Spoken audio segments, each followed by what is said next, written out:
All right, everybody, welcome to the Summer 2019 Greenlight event. We've got a lot to get through, so we're going to try and keep the pace pretty brisk. We're going to start with a brief introduction. I'm going to pass it over to Derek for some announcements. Adam's going to talk about the IGDA. Then Markwood's going to outline the actual Greenlight process and what that looks like before we pass it off to our teams. We've got a mixed group of teams. Some are just presenting the work they've done over these last 15 weeks. Some are also pitching to get into the production studio next semester, and some are brand new to the studio. They're pitching to try and get in for their first time.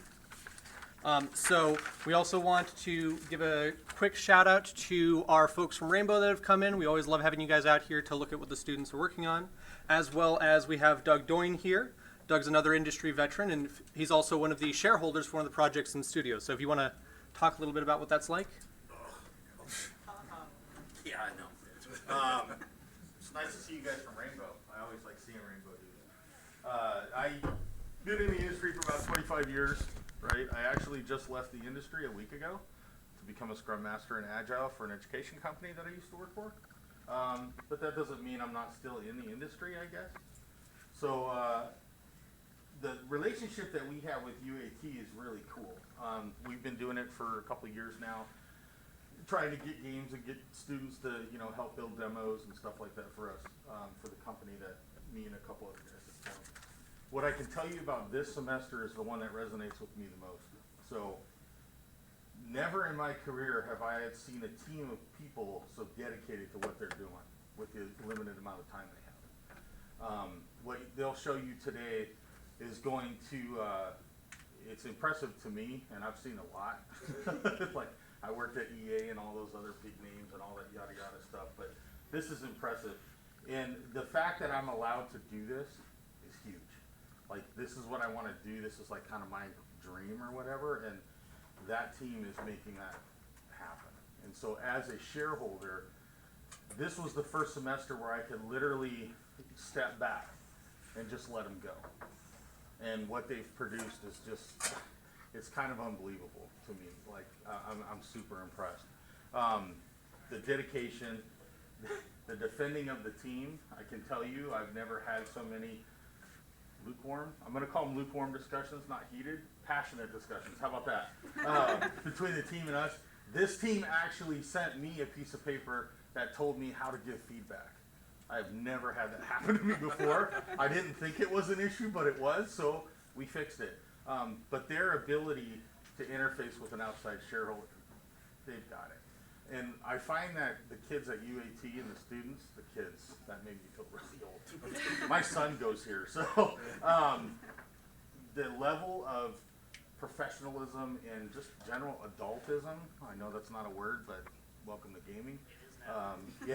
Is like second to none. I wish this would have been here when I was your guys' age, and I wish these opportunities would have been there. You guys are flat out amazing. So I could go on for hours, and I'm not going to. Donald's probably going to throw something at me, but thank you guys, like, from the bottom of my heart, to allow us to come in here and just hang out and live the experience with you guys. Like, who doesn't want to grow up making video games, right? My mom gets super, super upset every time I remind her that this is what I want to do for a living. So, and I do it as much as possible. Thank you, Doug. Thanks, guys.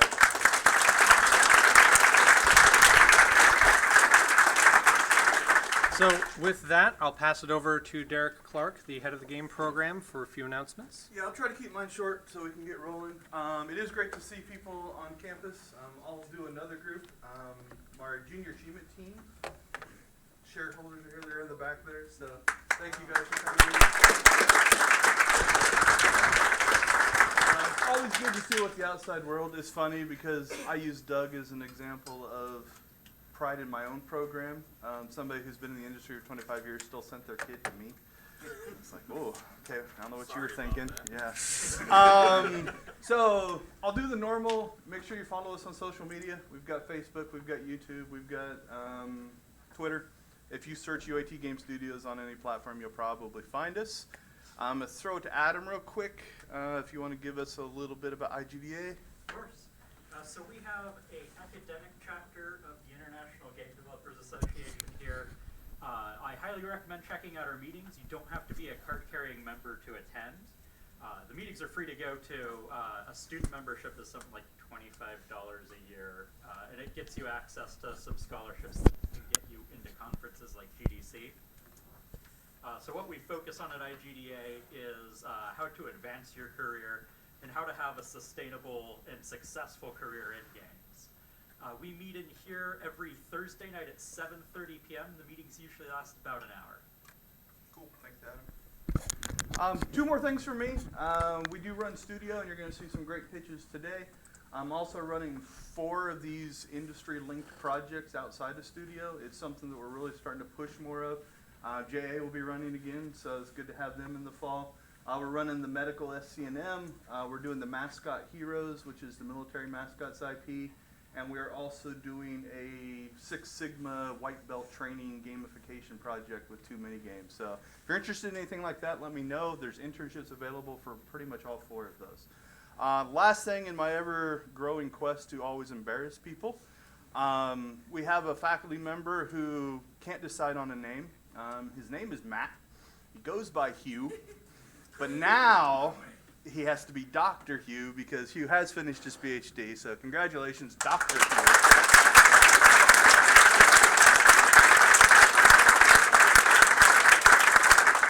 So this is yet another example of any student who comes to me and says, I don't have time to do stuff because schoolwork and stuff like that. Full-time, does game jams, does a PhD, still plays Pokemon Go. Less, I've seen him on a lot more here since the PhD finished, but it is possible. The other one I always use for that is, we've been dealing with the Rainbow guys a lot. Some of the Rainbow people are coming down here wanting to get involved in some of our projects on the side, right? So they're doing what you're complaining about, being too busy to do on the side of their full-time game development job. So there, okay, I've berated the group enough at this point. We will jump over to Matt and get this thing rolling. So thank everybody for coming and enjoy. Thank you, Derek.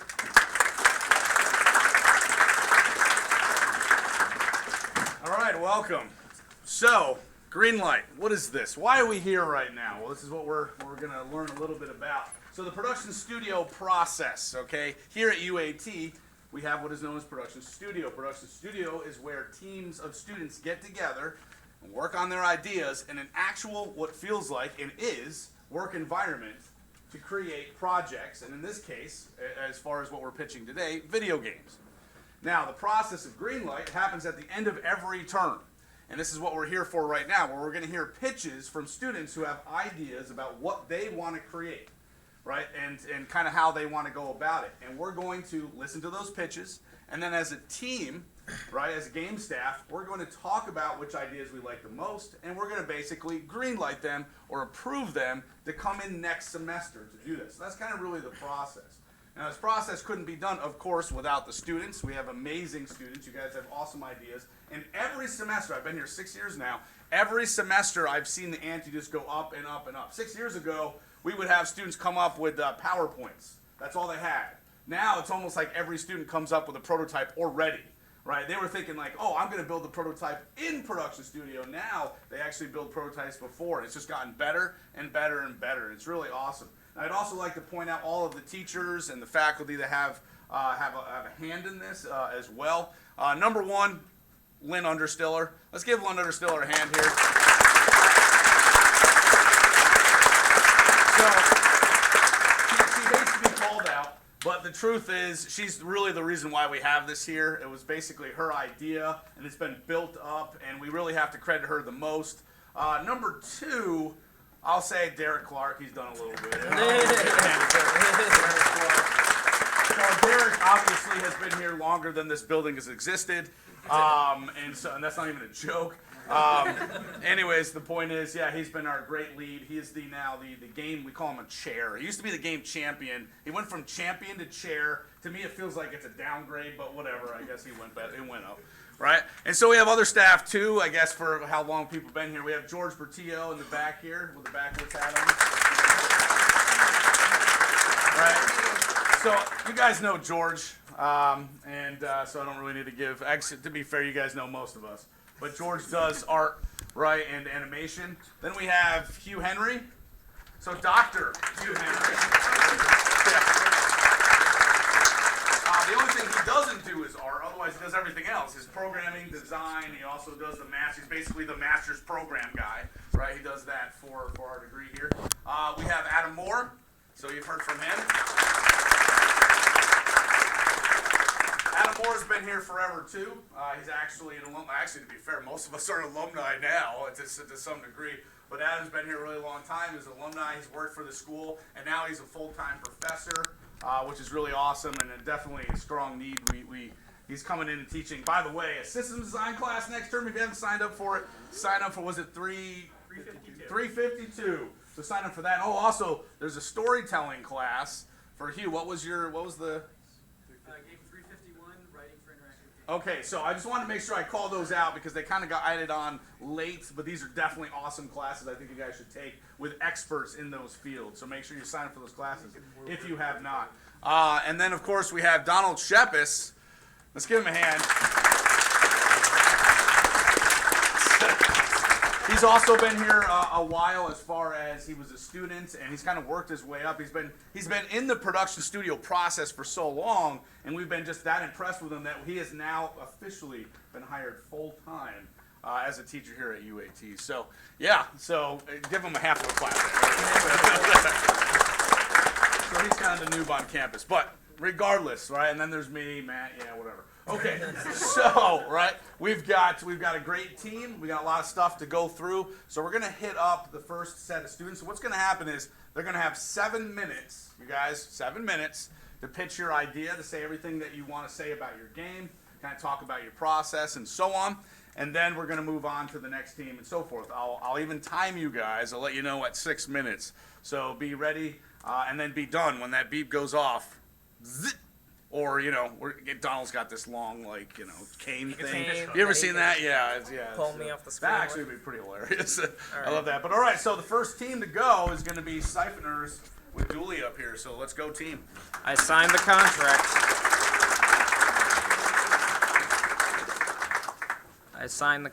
So I agree to the game. Okay, so how's everybody doing today? Doing all right? Yeah. Some high energy people. Hell yeah. So Siphoners is a game where imagine back in the old Victorian era, if an apocalypse hit at that time, right? So there's a lot of monsters like zombies and werewolves, like you saw a few seconds ago, that exist in that time. So we're running that reality as if it's a survival horror game where the player has to use the light technology that they have. It also has some alien tech, but that's back end. So you're using tech like that and storing sunlight to go through the enemies and make sure that you stay alive. None of this wouldn't have been possible without the team. I'm going to hand it off to Darren so that he can talk about what he's done this semester. Hello, I'm Darren Palermo. I am the design lead for Siphoners. I worked on managing the repo, Scrum, and general help with the direction of the project. I was usually the one making the build, so I would merge all the branches together and deal with any merge conflicts as a result of that. So then, after that, I also tried to make sure that all the content that needed to be in the build got into it. Other than that, I helped out with a lot of general work outside of my discipline, so I would do model rescaling and rigging. I worked on fixes in the UI. I did minor helping scripts and programs, and I also worked on fixes in the AI. Other than that, I just tried to be there for my team, bumping around between person to person, answering questions and helping out where I could, and fixing the repo when it broke a lot. I'll hand it off to you. Good morning, my name is Brent Wagner. I'm a programmer on the team. Some key hallmarks of any horror game are its atmosphere and its enemies. So I was proud to work alongside my team to develop a particle system that creates a dense fog, and our game brings tension to it. And I also created a werewolf enemy that will track the player throughout the level, let out a terrifying howl when he finds you. I think that was him you saw, and then he'll chase you throughout the remainder of the level. Thank you.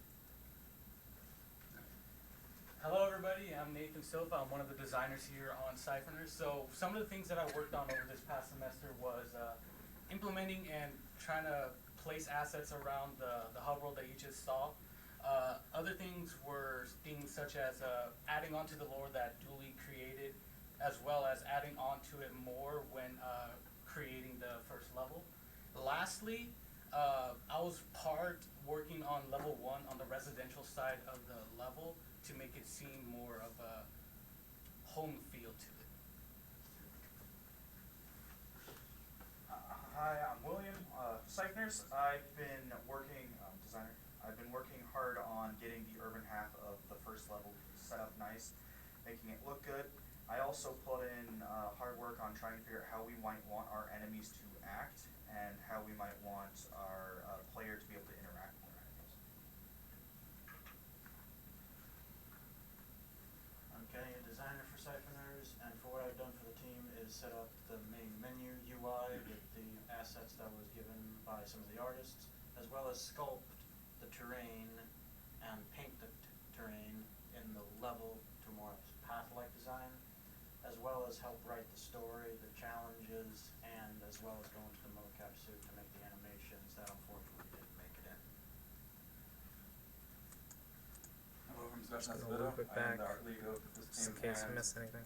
I've made the werewolf and zombie models, as well as some of the city assets, like debris and horse carts and all that stuff. And now I'll let you pass up to the rest of yours. Hello, my name is Emily Szymanski. I'm a junior artist on the team Siphoners. This semester I focused on creating assets for the environment, such as the trees and the modular city walls for the city area of level 1. I also worked on creating the 2D assets such as the UI and touching up the main menu. I also worked on attempting to learn mocap, more technical design mocap, which is still a bit shaky, but I'm still working on it, so that's fine. And now I'd like to pass it off to our last team member, Brian Block. Hello everybody, my name is Brian Block. I'm an artist on Siphoners, and I worked on the house along with the main character, and I textured both of those things. Okay, well, now the team shared with you what they've done. I'd like to go. Turn it back. Oh yeah, sorry about that. Forgot about that. Keep on forgetting about this camera. All right, but like I said, they've done some amazing things over the semester, and only because of them, I'm deciding, because of all this work that we already have, it's going according to schedule, because I pitched last term and I got in, so I'm re-pitching again. This time we're gonna need 3 programmers, 2 designers, and 3 artists for the next term. Like I said before, this game revolves around the light system. That's the orange bar at the bottom, if you haven't noticed.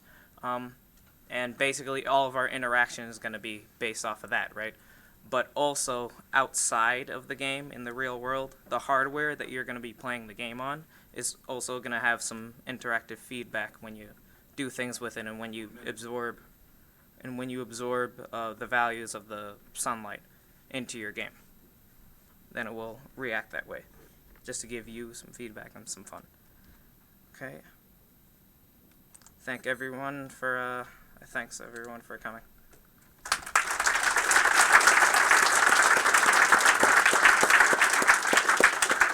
All right, the next team we got is Project Techno with Justin.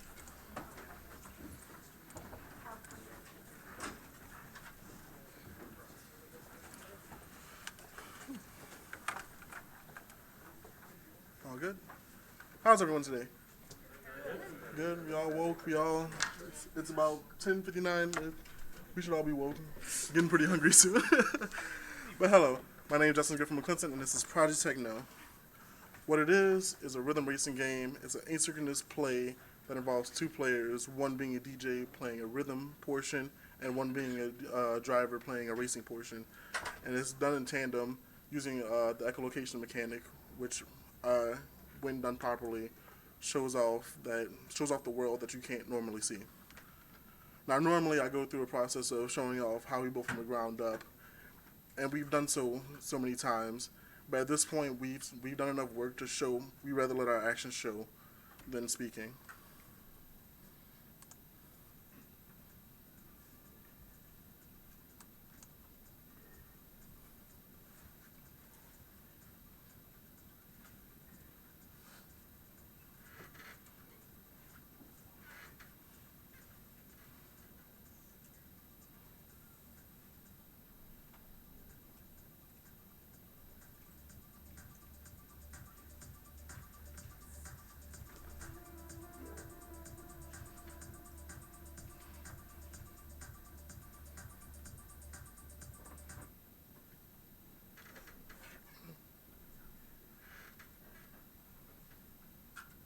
I know it stops.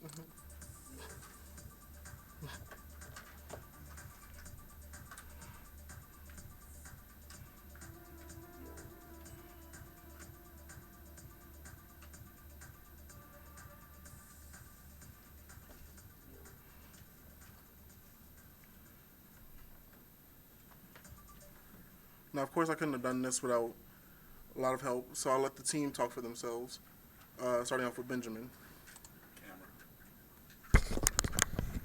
Hello everyone, my name is Benjamin Choto. I worked, I'm the program lead for this project. This semester I really worked on getting one of our core mechanics, the co-location system, working. Other than that, I worked on a lot of the back end and a lot of the helping with my teammates and getting sure it worked all right. I've been a programmer. I did the Beats game. I went through several iterations because I'm finding out Unity actually has a hard time handling rhythm when dealing with time. But other than that, that's really all I worked on other than that kind of stuff. I am James Goddard. I was the code lead for this project. Our online student, Sheila, made the card that you see. I also worked some of that controller DJ and driver. She made some of the art that you see, the 3D modeling over the semester. She did start out with some basic modeling, but throughout the semester her art has really improved.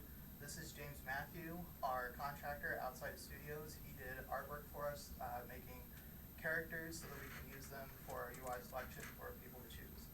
I worked on some of the UI for the credit, and I revised the card that our online student had originally set on. I'm going to pass it off to Tyler, our old designer. Hello, my name is Tyler Hinson, designer of Project Techno, and I had put together this map scene with the given models and textures and set it up for the way to race and have obstacles and give it some more city-like appearance and some terrain to block off some of the background objects, and that's pretty much it. Thank you. Alrighty. Then we have Isaiah, who couldn't be here today. Oh, yeah.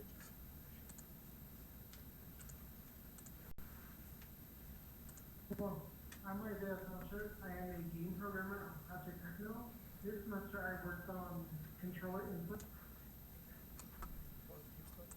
So players can use controllers to drive around. I also worked on a loading screen, so there's something for a transition. I also worked on a game manager so that we can handle all the transitions between each scene. And then I also worked on multiple controller inputs for the DJ and the driver. Alright. Now that you're here from the team, what we've done so far was quite amazing. It was the right step. But that was just a taste of what we can do. Of course, we want to push further and release this. So, as for our plans, we love listening to the feedback that you give us. And we want to make more things for you. Like you guys talked about power-ups, so next semester we want to focus on the concept of benefiting both players with power-ups, creating a new level to show that off, give it a showcase level. But of course we're going to need designers and programmers and artists to help with that. And our amazing master student, Alex, he provided us a pipeline to help organize us together to provide to do this in a successful manner in a short amount of time. So what I'm basically asking for is about two to level designers, 2 to 3 artists, both that can work with 2D and 3D, 3 to 4 programmers to help revamp and revamp and revamp. We always love incorporating new techniques. We even learned about the shader this semester to help us redefine what echolocation is, and a business manager to help us with the back ends and of course, thank you for your time and listening to us. We will be releasing this at the end of August, our first few levels, tutorial and city level. And of course, if you don't have time to stick around today, we are on social media. Thank you.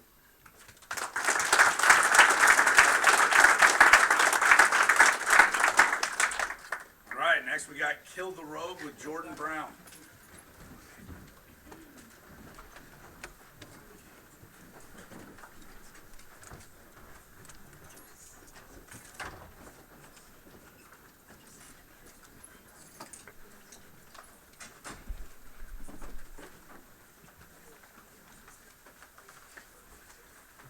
Alright, good morning everyone. My name is Jordan Brown. I'm the project lead on Kill the Rogue. For those of you that don't know, Kill the Rogue is an asymmetrical roguelike where one person is playing as the rogue trying to go through a dungeon while the other player is building the dungeon and playing against them in real time. So I pitched this project and we started on it from scratch at the beginning of this semester. So throughout the course of this semester we made a lot of progress. So during our first build we focused on just the general mechanics of the game and how it's going to work. So we actually got some sort of basic player movement, camera controllers, and things like that, and set up the basis of how we wanted to make the rogue function. After that, we added some UI and started working on art for the build. And then during the sort of middle area of the semester, we got a lot of that implemented and actually had a lot of the art that we wanted to go for in the game. The artists actually came up with a very unique way to build assets, and that is to do 3D models and then render them out as 2D pixel art sprites. To save a lot of time on actually manually animating every single frame. So then during the fourth milestone, we worked on the DM mechanics, so that being dungeon building and actually being able to create the rooms and place enemies and tiers and things like that, which you can see up in the UI. And then over this last few weeks, we've been implementing some AI as well as a new menu, player attack animations, or rather player attacks, and item pickups as well. So in the world you can come across items, interact with them, pick them up, put them in your inventory. So it's been a lot of progress over the semester, and I couldn't have done it without my team, so I'm going to turn it over to Kevin to talk about what the team did. Hello, my name is Kevin Overgaard. I am the lead design on Kill the Rogue, and for this entire semester we've been working on a lot of things. So to start it off, we've finished documentation. We've also started getting into the build and doing art implementation, as well as getting some particle effects and stuff to work in the build as well. And that's pretty much most of the things I've been working on personally this semester. I'm going to hand it off to the next designer, and we'll be going off of what they did this semester as well. Hello, I'm V. Griffin. I'm a designer for Kill the Rogue. Over the course of this semester, I've been working on the general UI, both layout and art assets, as well for the Rogue and for the DM, as well as kind of fitting in wherever I can to help out the other designers and making sure that everything is running smoothly. Hello, I'm Dylan, a designer on Kill the Rogue. Over the semester, I've done documentation for all our enemies in the game. I've created the game's theme song, which I don't think you can hear right now, and I've also made these UI icons you can see on the edges of the screen. I'm working hard this semester. Hello, my name is Marlon Mara. I'm a designer for Kill the Rogue. Overall, throughout this semester, I've worked a lot on back-end systems, such as game balancing, documentation, and some things like that. I've also worked on some basic main menu scripting, and I also worked on getting art implemented into the main UI. Hello, my name's Sam McCorder. During this development, I'm the art lead. During this development, I created a prototype for rendering 3D assets into colored and colored pixel art sprites, as well as creating the player model and setting up documentation to use this rig for my fellow artists to also use. Hello, I'm John Pratt. I'm the enemy designer for this Kill the Rogue. We've past semester, well, I made 4 enemies. The slime, skeleton, mage, and wolf that can be seen in this build. Hi, my name is Chris Stevens. I am an artist on Kill the Rogue, and the majority of the art and assets that I worked on were the environmental assets. I created a variety of rooms and decals for each of those rooms, and that was my primary function for this semester.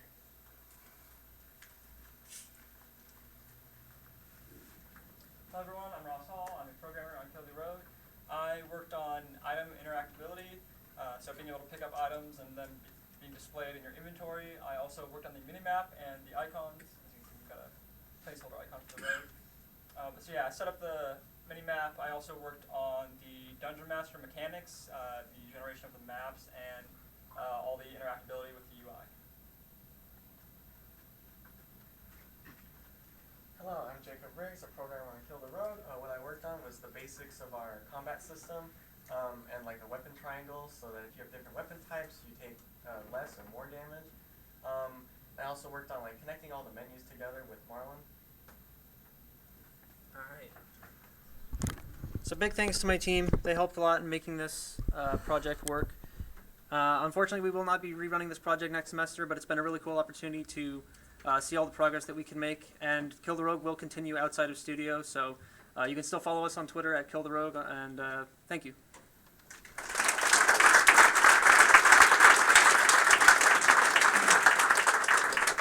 All right, next we got Gray Area with Jacqueline.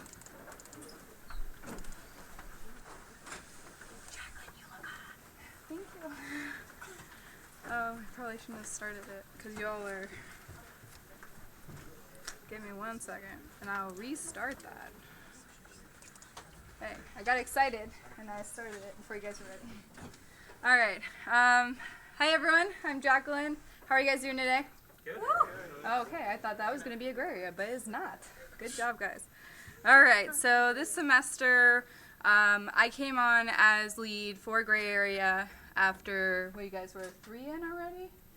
So we had a lot to work with. It was amazing what everyone else had gotten done before us, but it kind of posed a little bit of a challenge of coming in on something that's someone else's, it kind of felt like at first. But we really, with my team and with Doug and Daryl behind us, and Donald helped us out a bunch as well, we really got pretty far. We got a heck of a lot done this semester. So we created a new level for the game, which is our abduction scene. The goal is to find the girl, get some information about some alien stuff, some stuff that's going on in the area, and then get out. So I am going to turn it over to my awesome team to talk about some of the things that they did in this build. Hello, my name is Donovan Campbell, creative prop artist and texture artist for Gray Area. Pretty much all of these models, or all the props you see currently in the build were created by me, helping me to better my texture and 3D modeling skills in both Substance Painter and Maya. I want to give a huge shout out to our online student Brandon, who unfortunately couldn't be here today. We've been working together really passionately, able to get some concept art for him to make some really powerful 3D assets for you guys.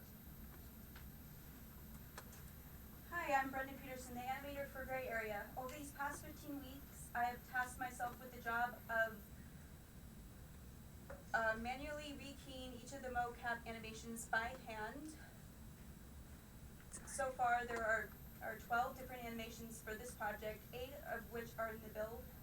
4 are for the next level. This semester, I'm really, really proud of doing this many animations for this project and learning how to use the transition system in Unity, as well as how to effectively communicate with each of the stakeholders and team members to ensure that these animations are what we both envisioned. Hello everyone, I'm Christian ABC, the art lead for the project, and a majority of my time was spent creating the house as well as working with the team to make sure they have all the info they need. I also learned Substance, and I would also like to note that none of this would have been possible without our amazing level designers to place everything out. I'm Raul Montes, and I'm the level designer for this project. I basically made the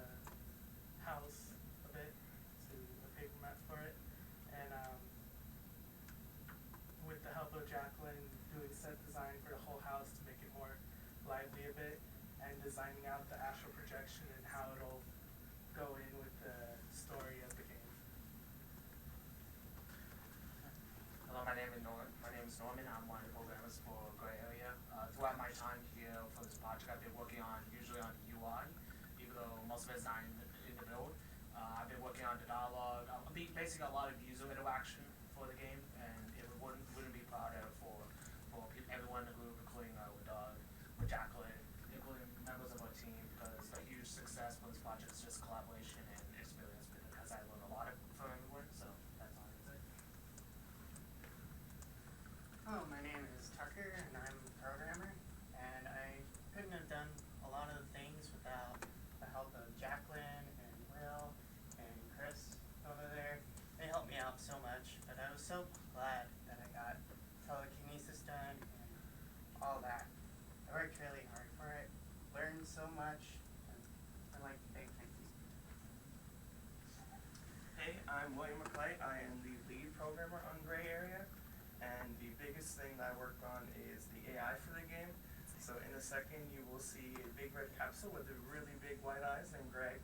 He is my child. He is all my work, and I'm really proud of what I've been able to do with him. I also worked on the astral projection. The second biggest thing is we had a pipeline where I would take the work that the programmers have done and implement it into the build so that we didn't have too many people in the same scene at once. And also I was deemed the unofficial Git master of the team because I was the one they'd come to whenever we were having Git issues, and I would help them figure it out and fix it. Cool. Yeah, so overall, we had a very successful semester. The team was awesome. We got so much done. I think one of the best moments is when we had, mostly when we have bugs, because that's always fun. But one of our best moments was one night when we were building kind of late in the middle of the semester, and we were fairly tired, and there were just a lot of team building going on during that. So I want to thank you so much for your time today. Yes,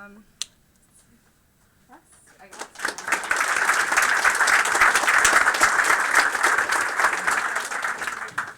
All right, next is Guardian's Legacy with Kyle.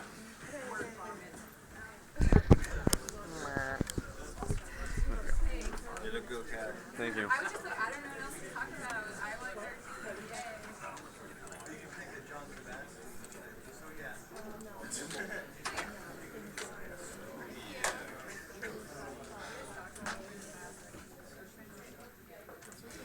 Good morning, everyone.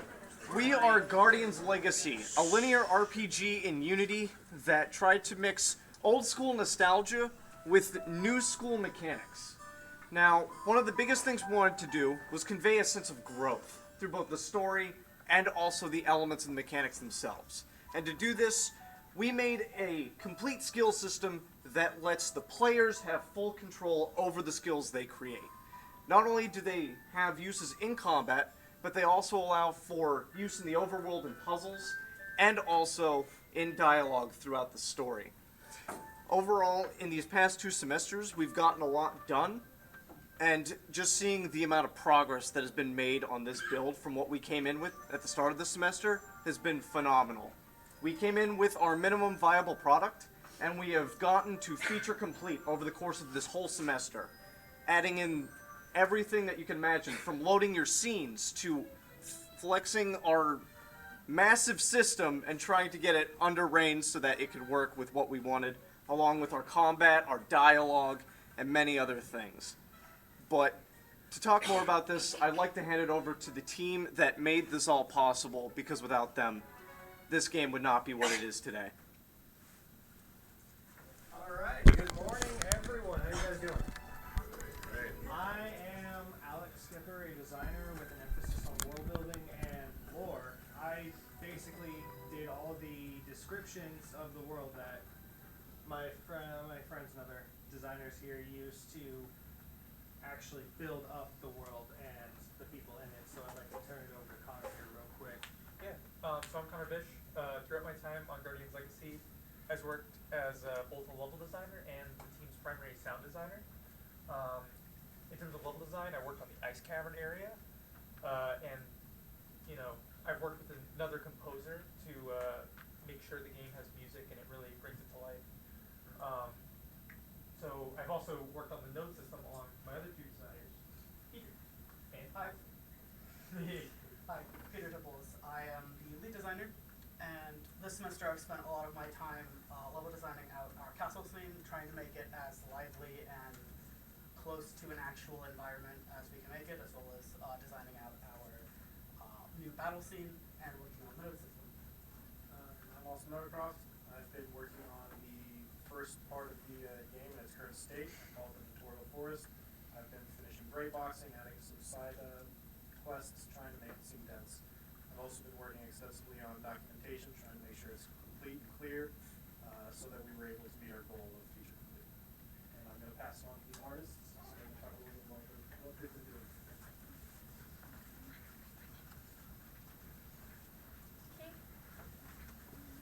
Hello, my name is Harley Coons. I've been the animator and monster modeler for this semester, or this milestone, and all the other ones. I've been working with mocaption and animations. Sadly, our mocaptions aren't in, but our wonderful GOM is my children. So this is our Games Over Road monster. I've worked on both the model itself, the textures, and the animation. And our little wonderful little ice mite there too.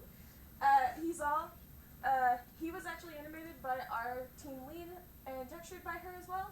And I animated him so he'd attack me. Hi, I'm Brendan Lima, 3D modeler for this group.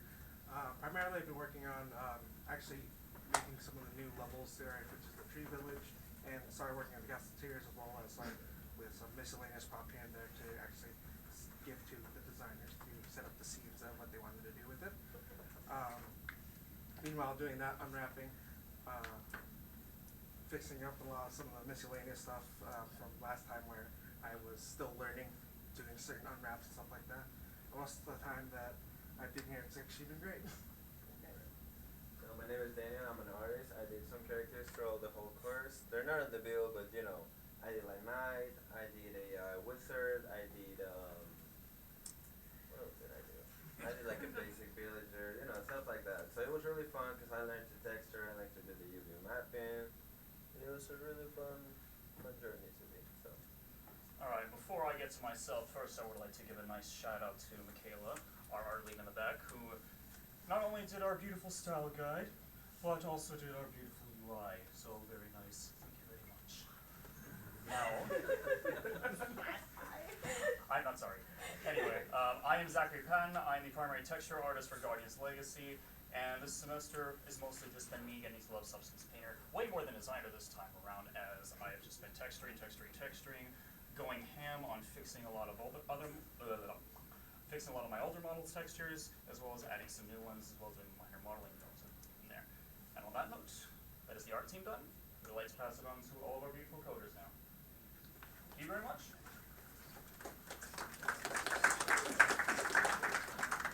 Good morning, everybody. My name is Nathan Scott. I'm the lead programmer for Guardian's Legacy. Most of my work has been behind the scenes, supporting my team, fixing repo issues.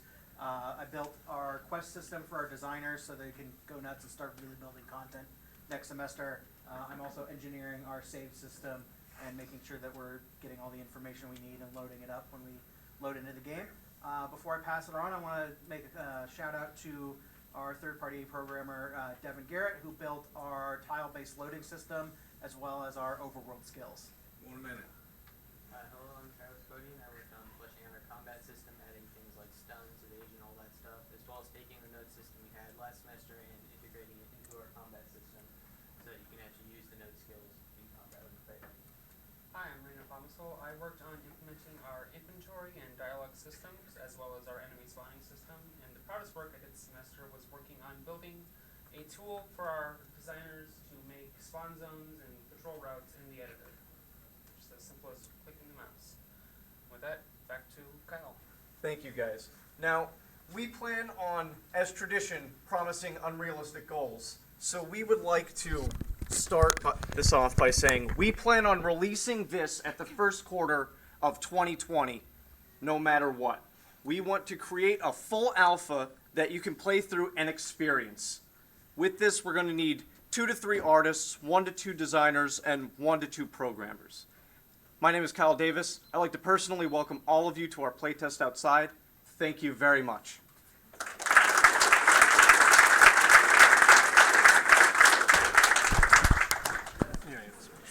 Yeah. All right, now we're going to pause our stream. Yep. And thank you for all our online contributors. We'll be back shortly for our